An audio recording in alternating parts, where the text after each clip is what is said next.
Good morning, Body, Mind, and Soul Network. I'm so excited to be with you today for another feature provider interview.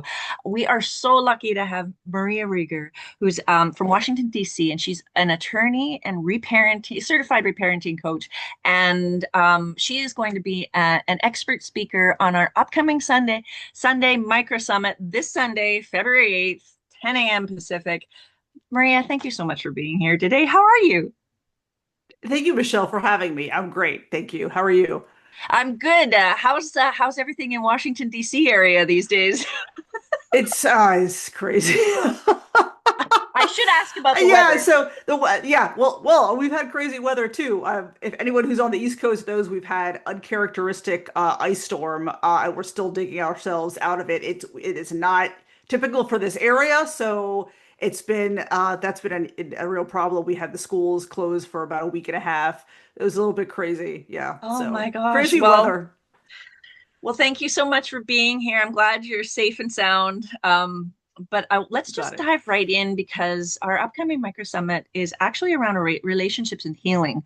And we were delighted to have you because the process of parenting, co-parenting, parenting when you're not together anymore, all that whole Mhm. process, particularly from a legal standpoint, is very interesting. So, can you just tell us a bit about how you came to be that provider? Like, how did you come to do what you do, and why? Like, the purpose of it to you? Like, why is it meaningful to you? Absolutely. Yeah, there's a lot I can say about this, so I'll try to narrow it down, be high level. So, I practice corporate law and civil litigation now, and I have done and continue to do pro bono family law. So I realized that many parents needed support post-divorce. Like the technical legal process was just the beginning, that they needed a lot of support, co-parenting, and kind of being in this new dynamic where now they are in charge of, for example, moms, they're in charge of the household finances, and most of the time the mom is still the default parent post divorce. So I come from a troubled childhood myself, so most of the parents I work with are like me, recovering from complex trauma, so that adds another layer of complexity onto this whole dynamic with the learning to parent their kids simultaneously, working on their own complex trauma recovery and trying to build this life for themselves, right? So it's a tall order, and that's kind of what spurred me to get my certificate in reparenting coaching.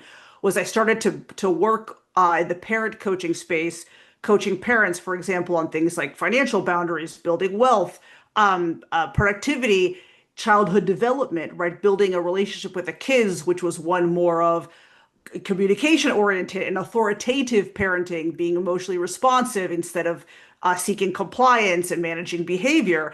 And from that, I realized that it was tough for parents to work on those things without working on their own issues of boundary setting and productivity.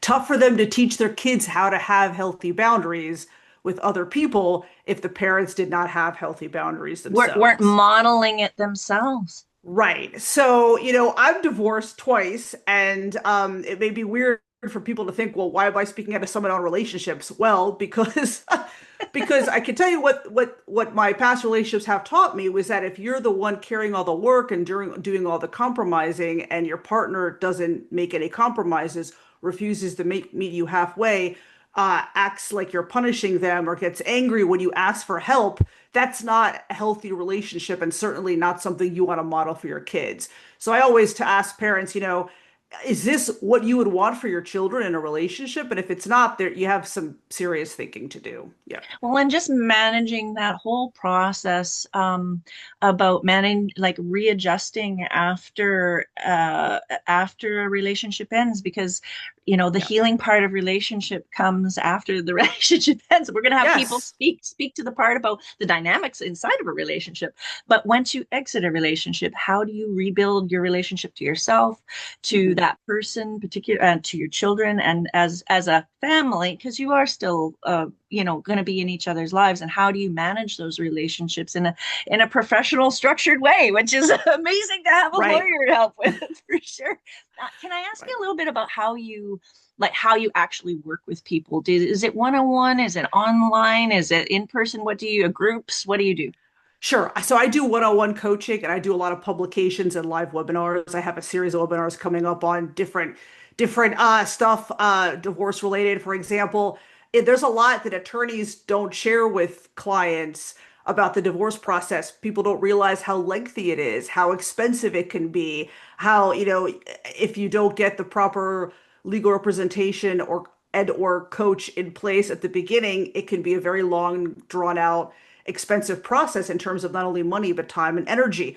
Where you should be focusing your energy in a post-divorce situation, I see a lot of moms trying to get the co-parent to kind of see their side and see the benefit of, for example, positive parenting, being emotionally responsive, less authoritarian, and they spend so much energy in doing that.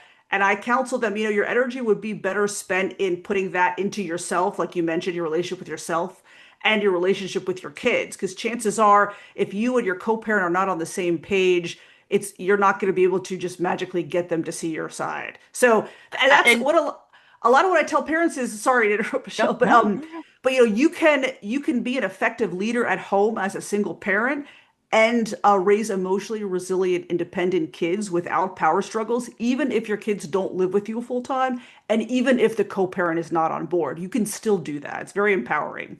That's amazing. And it took me a long time to arrive there, and I only wish that I had someone like you to kind of speed that process along and kind of be help me be that faster, because it really does help our children better, and it really does help you more. Do you find you work equally with men and women in the process, or do you have a particular, like, do you work more with one or another or both? I mean, I work with both, but it's mostly I mostly have women clients. Those are the ones that seek me out. Yeah, Okay. usually. Okay. And um with the when people come to you, what do you find the most common problem is, in the sense that, like, what's the most one people have difficulty with, and how do you flip it? What tangible advice do you give them when they come to you?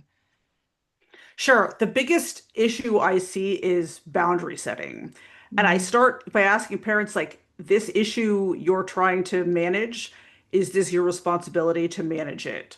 Right? Or not? If it's not your responsibility, then take a step back from it. And this gets tricky with parenting because, as you know, like, kids need to have additional, increasing autonomy as they get older. So parents should always be involved, but should not be doing the work for them. And that's tough because if you have a parent who's a little codependent, who's used to managing everything, they want to manage the kids' grades, but you're not helping prepare them for an independent adulthood if you are, for example, doing their work or double, triple checking their work all the time. It's tough to get right, but you're kind of being involved, reminding them, helping them with, for example, the executive function stuff that a lot of, teenagers have trouble with, developmentally normal, and but you're also letting them experience the consequences of their own actions or inactions so they learn from that. And it's also empowering. Like it's disempowering for kids especially older kids, to have the parents so involved because that sends a message that they don't trust the kids to handle their own stuff. And Right. that's a process. It's certainly not like one day you just stop doing stuff for them. It's a process where little by little you're giving them more independence, kind of seeing what they can handle. Yeah, that's tough. There's a lot. So I work with a lot of parents who have issues with boundary setting and also issues with their own insecurity, so that they're afraid that the kids' failings, quote unquote, is going to reflect on them. And it really doesn't. And that's tough, especially if I live in a hyper competitive environment and the parents are all like, oh, the kids' grades need to be this, they need to get into the right schools. And to be able to be in that environment and be near it and resist it takes a very secure parent. So yeah, a lot of parents I work with have that insecurity, and it's about teaching them, again, working on helping them work on their own issues, reparenting themselves so that they can feel secure about, well, my kid can fail, but it doesn't mean I'm a bad parent. In fact, it means you're a good parent because you're letting them, take on some extra responsibility and now they're learning to deal with it on their own. And you certainly want kids to have that experience of making mistakes, dealing with the consequences when they're at home with parents, so they have ready access to guidance from parents. So it's tough to get right, but yeah.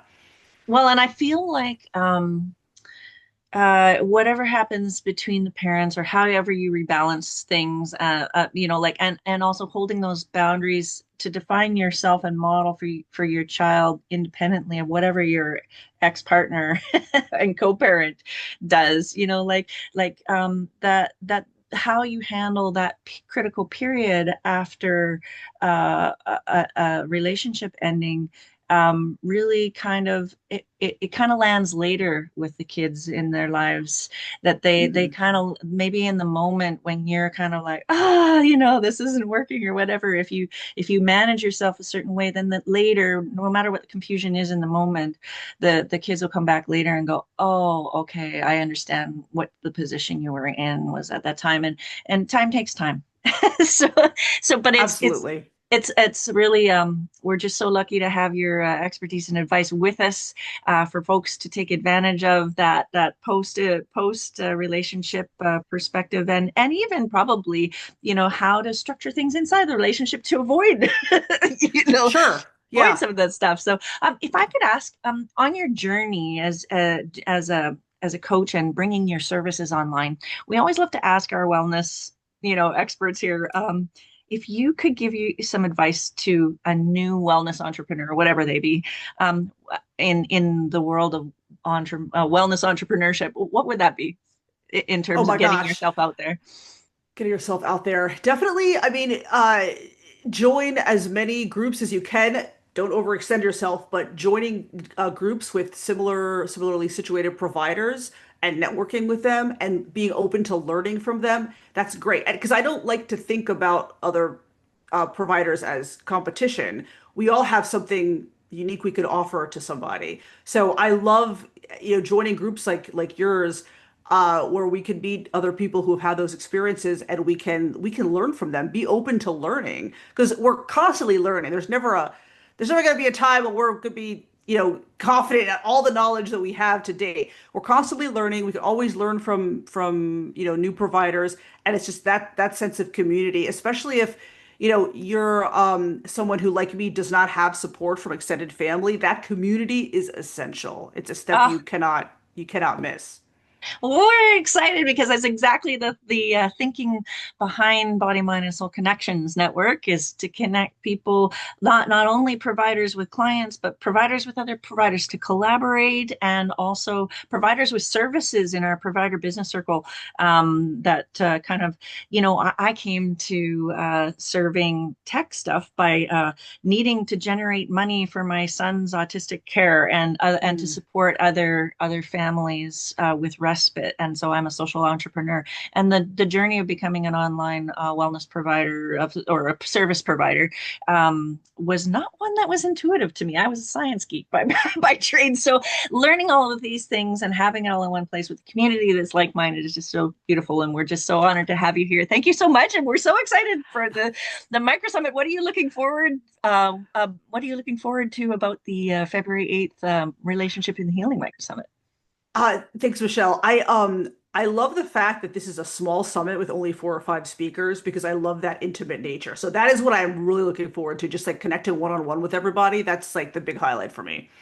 Awesome. Well, and our VIP ticket folks are going to really appreciate the one-on-one time with you as well, to develop those connections and get their personal questions answered. If you would like to buy a VIP ticket, they're sure, like, getting access to Maria. I mean, as a lawyer, I don't know what you charge an hour, but like, and not only just Maria, but 4 other experts, definitely worth the $37. Not to mention you get, like, I think, our treasure trove of gifts from all of the speakers. And thank you, Maria, for your gift. Maybe I'll ask you about that in a Absolutely. sec. Our treasure trove is like up to $6,500 now. So it's an and a 30-day trial to our Wellness Connection portal. So amazing value. Maria, can you tell us just a bit before we go about your lead your gift that you gave to the treasure trove?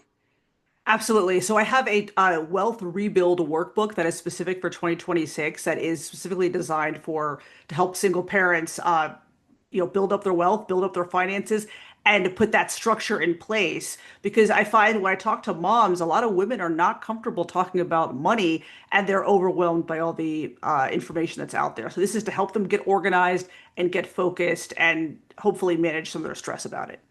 What an amazing gift. Oh, thank you so much for being here. And we will see you guys at the Micro Summit. Take good care. Thanks, Bye. Michelle. Bye.